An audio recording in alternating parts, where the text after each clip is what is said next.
The story of Star Wars is generally a tale of good versus evil, filled with characters that solidify their stance in the matter through the actions they take on their respective journeys. It's through these actions that these characters transform from just everyday people into legends. This begs the question, which character is the best? Many may give one or various answers. I believe there are quite a few. So my goal in this series is to intensely analyze the characters I believe fit this mold and to make a case for them as the greatest Star Wars character of all time. The character I want to look at today is Padme Amidala. Padme is one of the most captivating figures in Star Wars, commanding the respect of characters around her and the audience alike. In this video, I want to go over how her ideals and overall characterization mold the theme of the prequels and Star Wars as a whole. When we're introduced to Padme in Episode 1, she's presented to us as Queen Amidala of Naboo. Her political power is clearly apparent, and despite her young age, she was elected as the planet's representative leader, this being the first sign to the audience of her natural ability to lead others.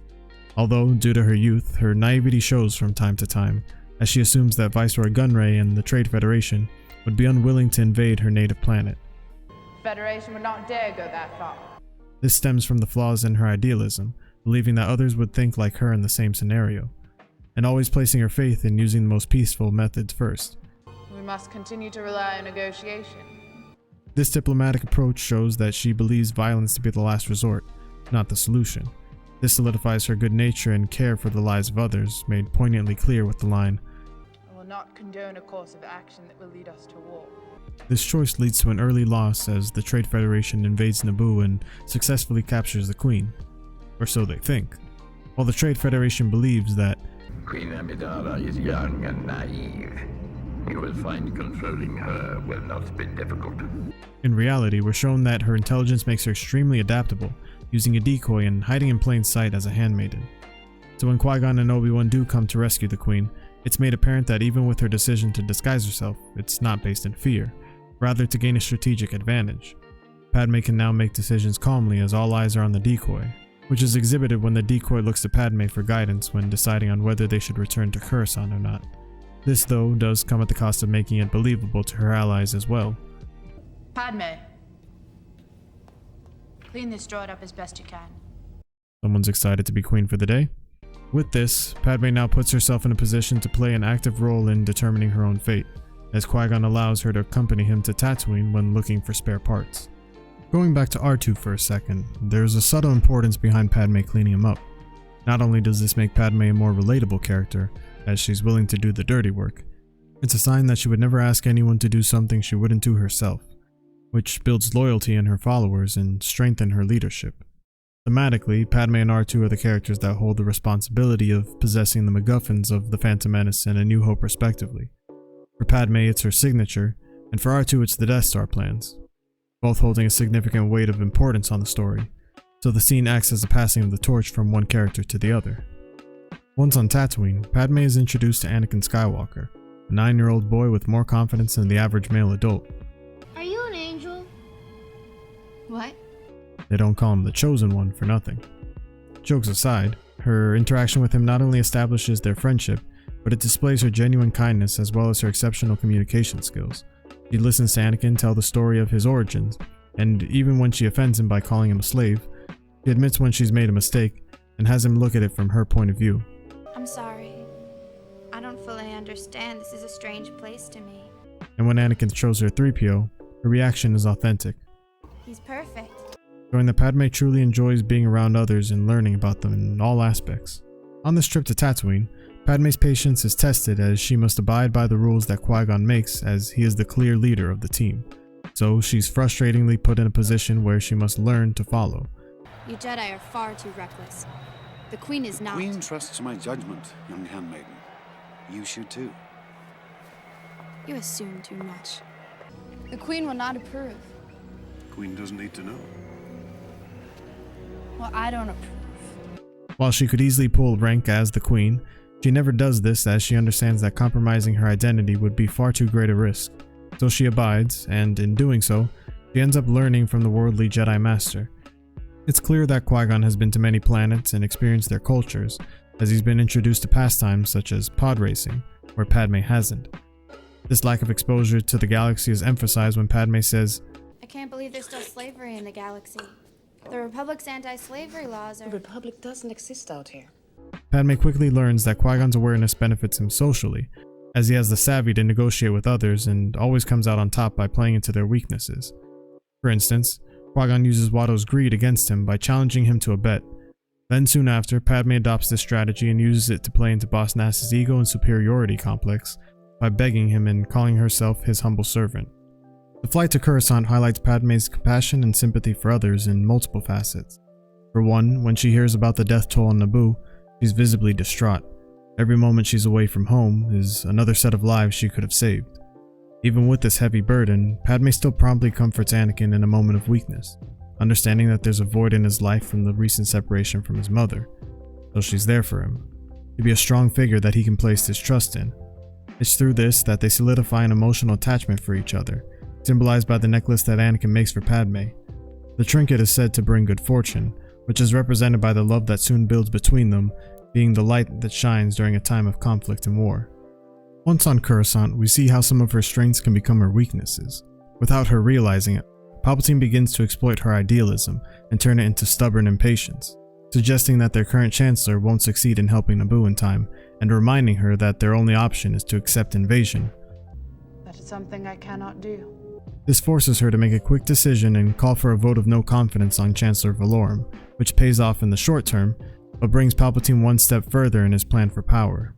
Her impulsive nature is once again displayed as she decides to go back to Naboo. While this is questioned by others, it comes from a place of the same honor and idealism that got her to where she is.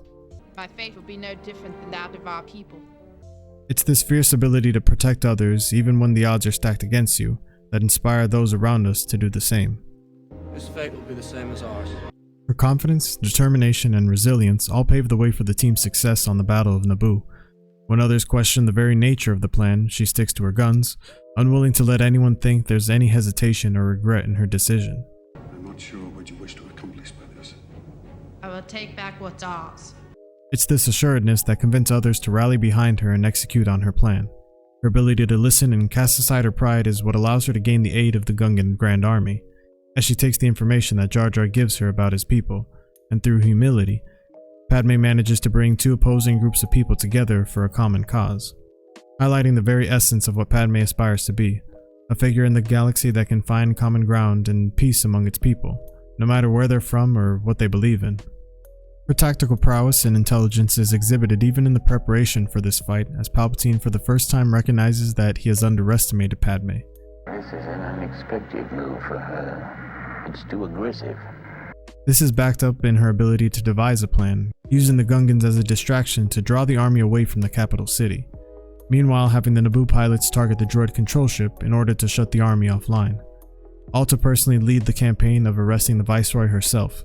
Her bravery and courage are what allow her to keep a calm mind and make quick and effective decisions when storming the palace. When the Sith apprentice Darth Maul arrives, she adapts and detours without hesitation or fear. We'll take the long way. When she's outmatched and surrounded, she lives to fight another day. Put down your weapons. They win this round. And when she's in the Viceroy's custody, she takes advantage of the distraction the decoy causes in order to turn the tables on Nute Gunray.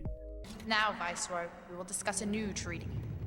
Most importantly, she achieves victory that day through her leadership, illustrated by her constantly being the first in line in the group, whether it's with the Queen's protectors or the powerful Jedi Knights themselves.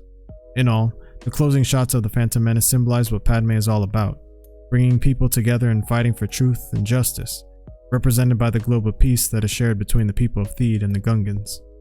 The start of Episode 2 introduces us to a Padme that's beginning to make quite an impact on the galaxy, as she's now a senator of the Galactic Republic, giving her the ability to create change beyond the scope of her home world. Although this is at the cost of creating an increase in enemies for herself, as the corrupt do not share her ideals and are willing to do anything to ensure that she doesn't interfere with their plans.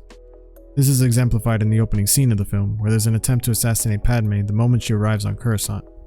After the attempted assassination, Padme is unwillingly placed under the protection of the Jedi. Her interactions with the Jedi emphasizes their blind complacency versus Padme's affinity to seek out the truth. It's through Padme's intuition that she believes that Count Dooku is behind the attempt on her life, but the Jedi are too stubborn to believe this is even a possibility. He is a political idealist, not a murderer. You know, milady, Count Dooku was once a Jedi. He couldn't assassinate anyone. It's not in his character. Not only do they rule out their most likely suspect, but they seem to have minimal interest in finding out who's behind the attack. We're here to protect you, Senator, not to start an investigation. This mindset directly opposing how Padme has been approaching the situation. I don't need more security, I need answers. So she then comes up with a plan to use herself as bait, which ironically forces the Jedi to further the investigation.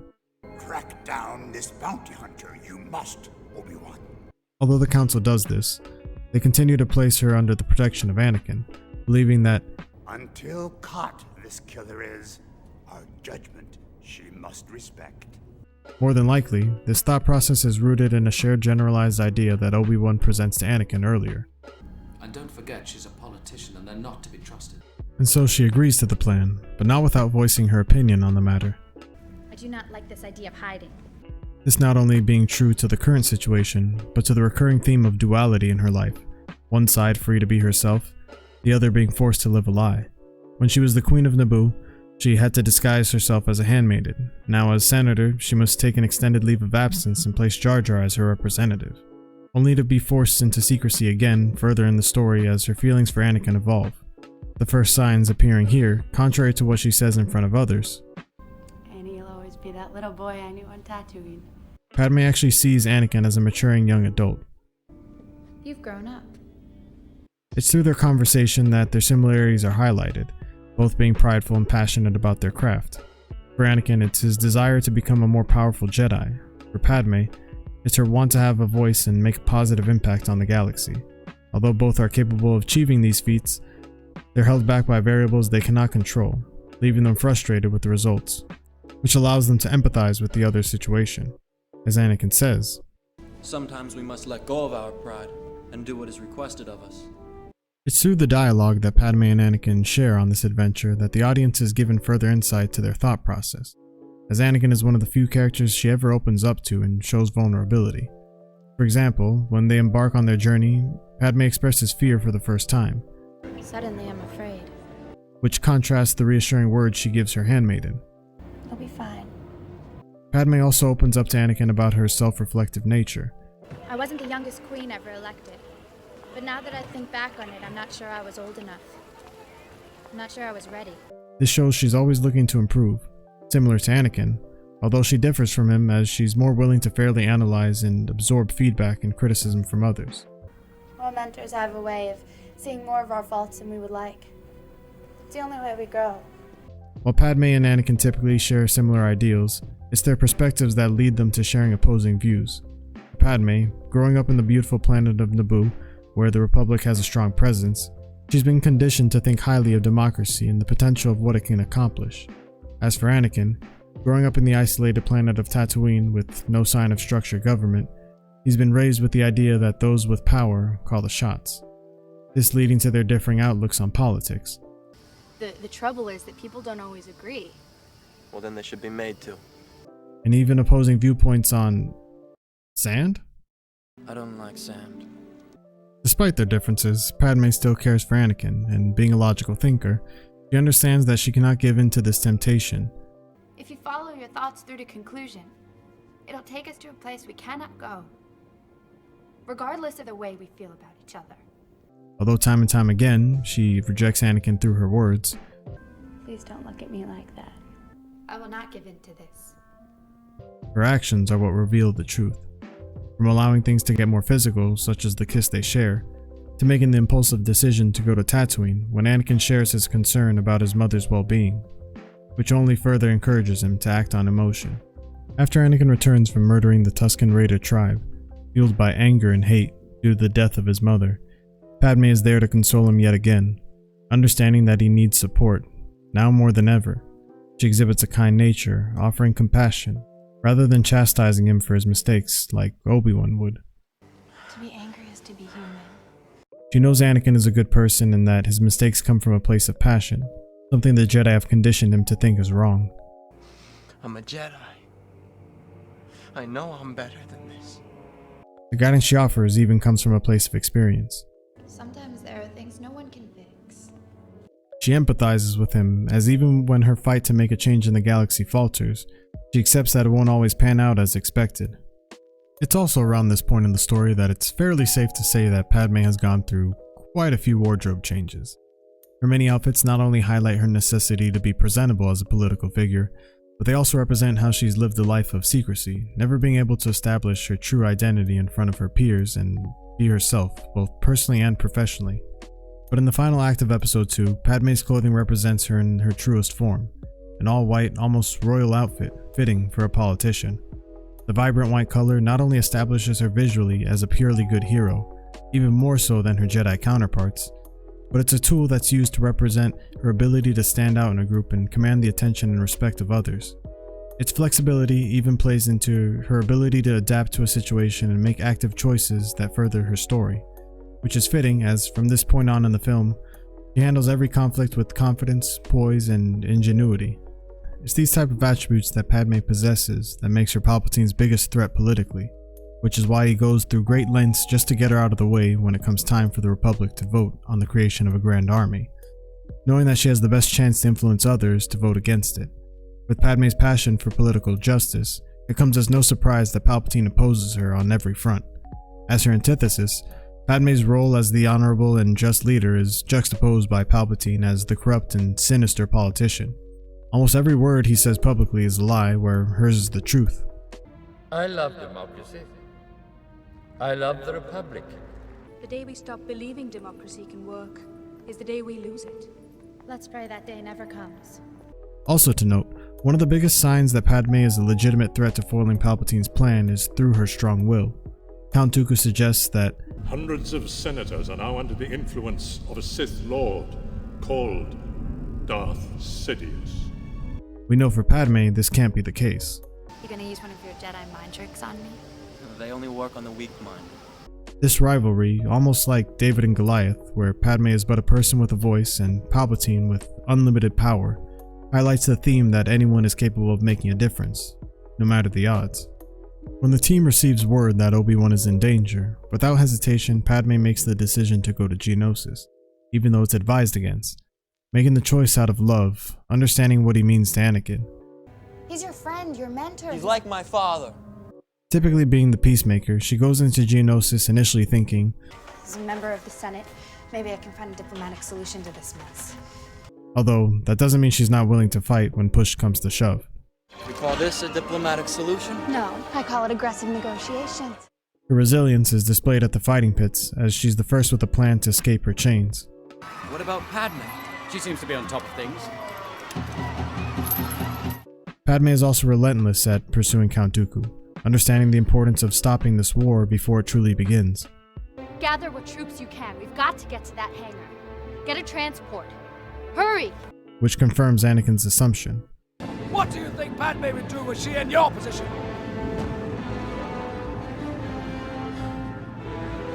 She would do her duty. Although Padme is too late and Dooku escapes, the battle is won, but there's no victory to celebrate.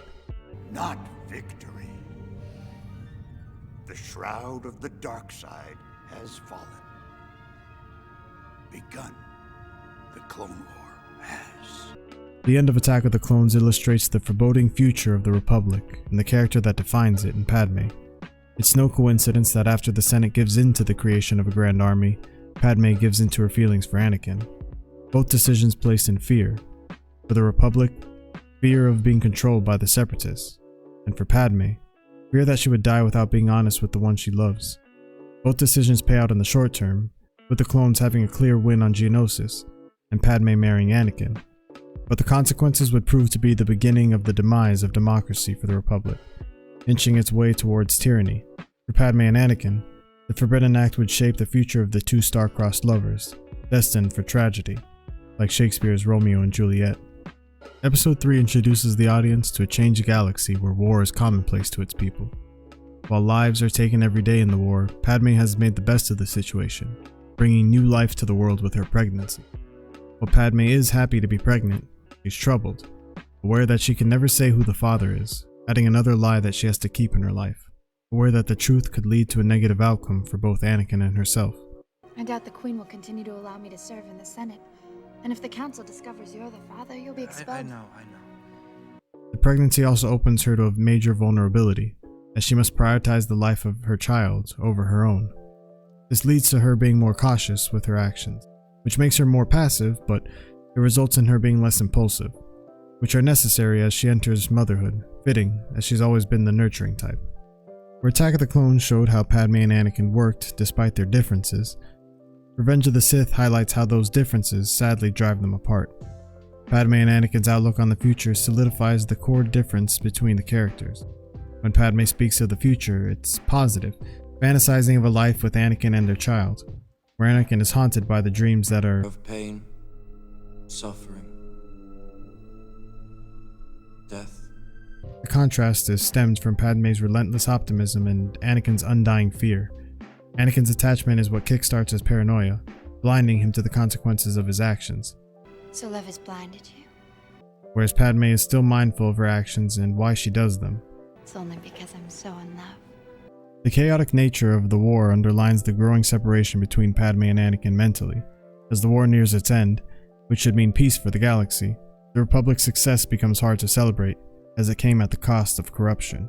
What if the democracy we thought we were serving no longer exists, and the Republic has become the very evil we've been fighting to destroy? Similar to the results of the war, Padme and Anakin should be ecstatic as they are expecting a child, which, as Anakin says, "Our baby is a blessing." But the lies and deceit surrounding the miracle leaves them hesitant. The war emphasizes Padme's willingness to reflect, This war represents a failure to listen. and Anakin's inability to reevaluate, I don't believe that. And you're sounding like a separatist. all capitalized by his seeming desire to continue the war, and hers to end it. Now you're closer to the Chancellor than anyone. Please, ask him to stop the fighting and let diplomacy resume. Don't ask me to do that. It's at this point that Padme's most important fight is not a war or passing a policy, but the ability to keep Anakin on the path of good, with Palpatine once again opposing her, as the metaphorical devil on Anakin's shoulder. Having full control of Anakin through his manipulation, Padme is left to fight a losing battle, being the aforementioned angel that guides his path. The signs of Palpatine's influence are shown in Anakin's lack of trust, and his necessity for power. Obi-Wan and the Council don't trust me. I want more. And I know I shouldn't. Padme tragically losing this fight with Palpatine is illustrated in one scene. Without any dialogue shared between the two, Padme and Anakin are able to say it all.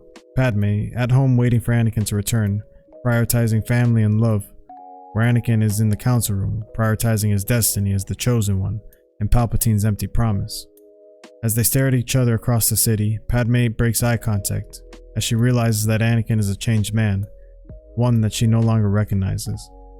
Also to note, the time of day being sunset represents the end of their relationship as we know it, fading from light to something much darker. Not only does this act as a symbolic victory for Palpatine as Anakin chooses him over Padme, but Palpatine uses what has transpired to add insult to injury and secure full control of the Senate and create The first galactic empire! Not only does Padme feel helpless in her relationship, but now over the fate of the Republic and its people. So this is how liberty dies. With thunderous applause. An eloquent statement which gives weight to the question, at what cost? With the people sacrificing their freedoms for security, all rooted in a sense of fear. Padme, being the embodiment of peace and liberty, is incorruptible to this notion, but not Anakin, as he's the byproduct of being controlled by fear itself, both metaphorically and in the physical embodiment in Palpatine. Having just witnessed all that she worked for politically come crashing down, Padme is left hanging onto the hope that Anakin is still the man she once fell in love with, as it's all that she really has left, which leaves her in denial when Obi-Wan confronts her with the truth. Anakin has turned to the dark side. You're wrong. How could you even say that? Obi-Wan and Padme are two sides of the same coin, with Obi-Wan set on using violence and Anakin's destruction, and Padme still holding on to the idea that compassion is what Anakin needs, now more than ever. I must find him. You're going to kill him, aren't you? It's in this scene that Padme becomes more alone in the world than ever, as throughout the film, Obi-Wan is the one person she suggests could help her and Anakin in their predicament. Do you think Obi-Wan might be able to help us? But now he turns his back on her by suggesting that killing Anakin is the solution. His stance on the matter is capitalized at the end of their conversation. Anakin is the father, isn't he? I'm so sorry. This leaves her with one final shot. So Padme, the purely good character, travels to the depths of Mustafar, a metaphor for hell itself, and the manifestation of the turmoil in Anakin's heart, with one goal in mind: to confront Anakin herself and bring him back to the light. She attempts this by showing compassion and reminding him that he can still choose love, even if he no longer believes it to be true. All I want is your love. Love won't save you, Padme. Anakin continues to believe that his powers are more important than his love for Padme. I am becoming more powerful than any Jedi has ever dreamed of, and I'm doing it for you, to protect you.